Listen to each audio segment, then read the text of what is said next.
la résilience est de plus en plus importante et encore de plus en plus importante en Afrique. Concernant le Togo, quand même, dans ce scénario où les financements ne sont pas encore très abondants, le Togo a su vraiment faire preuve d'une certaine habilité à trouver des fonds, surtout les fonds provenant des bailleurs tels que l'Union européenne. Il y a un nouveau gros programme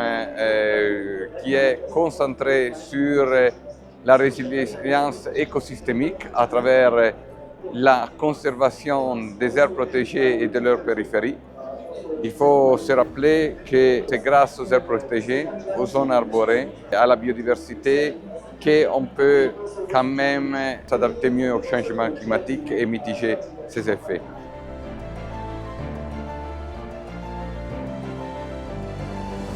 Il y a des fonds qui sont là, qui doivent être dépensés, et le Togo a déjà donné preuve dans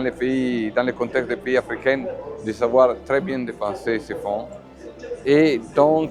disons qu'il y a une attention de plus en plus majeure des bailleurs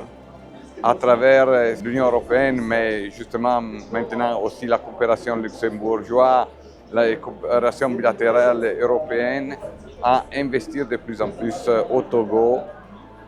dans les réseaux académiques du Togo et dans les réseaux de conservation de la nature au Togo.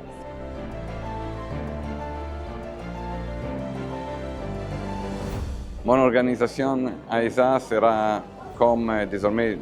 plusieurs années, de 2015, à côté du Togo et des pays d'Afrique, Caraïbes et Pacifique à travers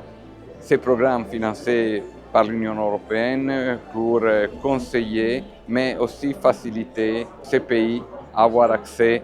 aux fonds qui souvent ils sont disponibles, mais pas si faciles à être mis en place.